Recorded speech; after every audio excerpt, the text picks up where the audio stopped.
October 30th, 2025, a date that will mark either the beginning of managed competition or the countdown to catastrophe.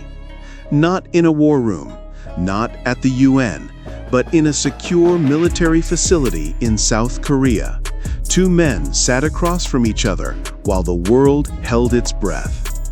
Donald Trump, Xi Jinping, friends in rhetoric, adversaries in reality. What transpired in those 105 minutes would determine who controls the technology of tomorrow, who shapes the global economy, and who writes the rules for the century ahead. This is the untold story of the summit that changed everything. When Trump took the oath for his second term in January 2025, the signal was unmistakable. This presidency would be different. His first move, aggressive tariffs. His second, contain China at all costs. Within weeks, Trump imposed tariffs reaching 57% on Chinese goods, a historic escalation. The threat loomed larger. 100% tariffs on all Chinese imports if Beijing didn't capitulate. China's response was surgical and devastating. In October, Beijing weaponized its monopoly on rare earth minerals, the elements that power everything from smartphones to fighter jets. These materials form the nervous system of modern civilization, and America depends almost entirely on China for them. It was economic checkmate. Then came the unthinkable.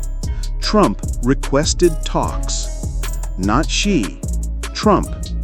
Because the reality was setting in. A trade war with China doesn't hurt for months, it cripples for years. American stock markets trembled. Fortune 500 companies panicked. Midwestern farmers watched billions evaporate. On October 30th, they agreed to meet face-to-face for the first time in 6 years. Would they find an exit ramp or accelerate toward collision? October 30th dawned with electric tension. Hours before the meeting, Trump fired a warning shot across the bow. On Truth Social, he announced that the Department of Defense would resume nuclear weapons testing on an equal basis with other nuclear powers. Psychological warfare dressed as policy. The message to Xi? America is ready for anything. Xi arrived composed, almost serene. Before the cameras, he spoke of partnership and friendship between nations that may not always see eye to eye. Diplomatic chess at Grand Master level. Trump smiled.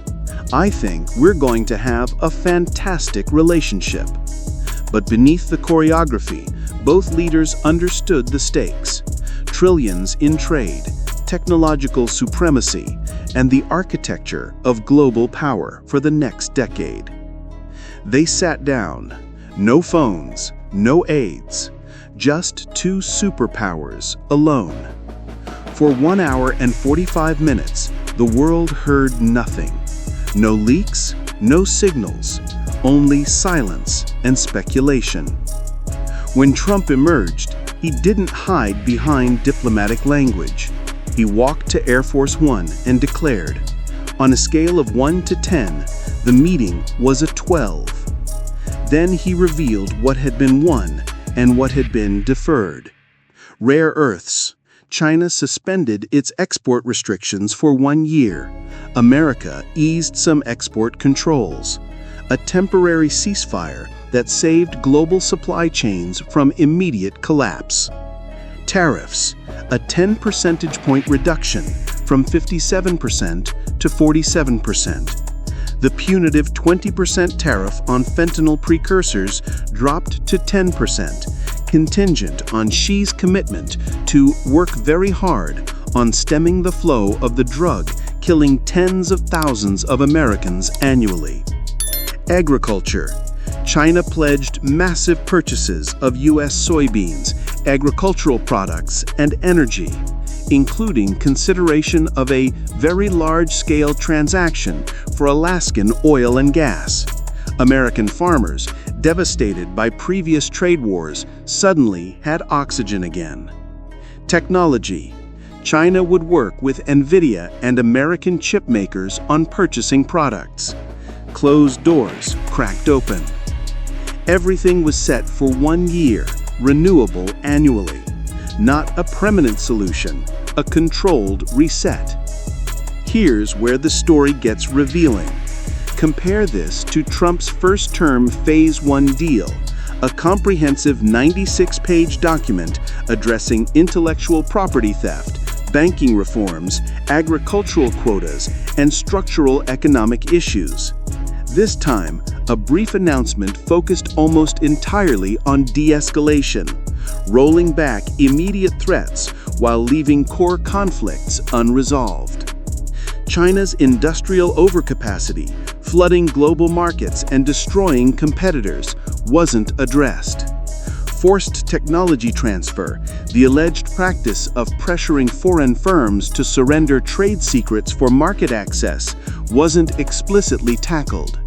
State subsidies propping up Chinese industries, still intact.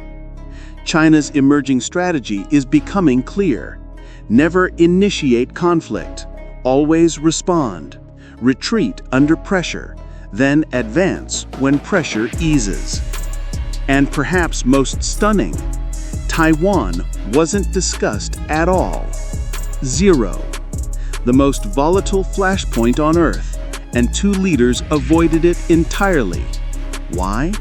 Because acknowledging it would have shattered the fragile truce before ink dried on an agreement that was never written down.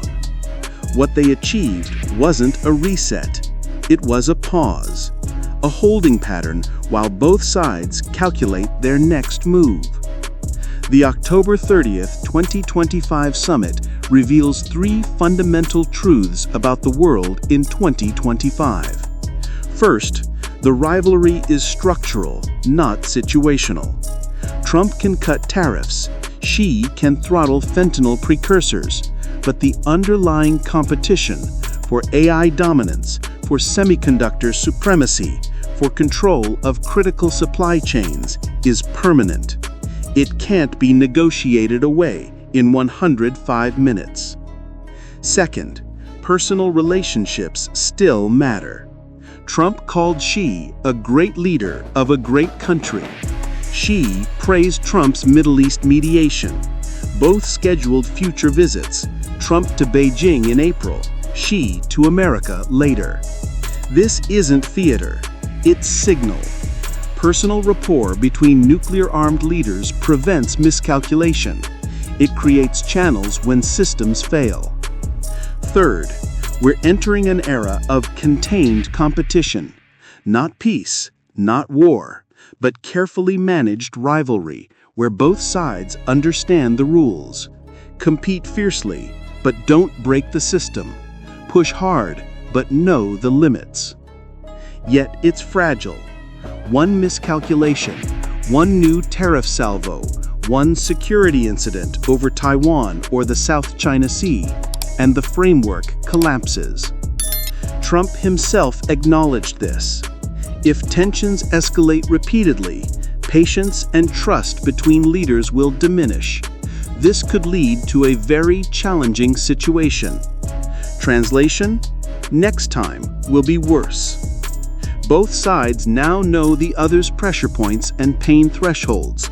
They'll be ready to push harder. So what happened on October 30th, 2025? Officially, two leaders met, reduced tariffs, stabilized trade, and scheduled future talks. A diplomatic win-win. Unofficially, two superpowers agreed to temporary rules of engagement in a competition that will define the century. Trump gets a win. He can claim he negotiated concessions, protected American interests, and got China to buy American. His base will cheer. Xi gets a win. He prevented catastrophic trade war, protected China's economy, and maintained stability. Beijing will celebrate. But neither won the actual war. Because the war isn't about tariffs or soybeans or rare earths.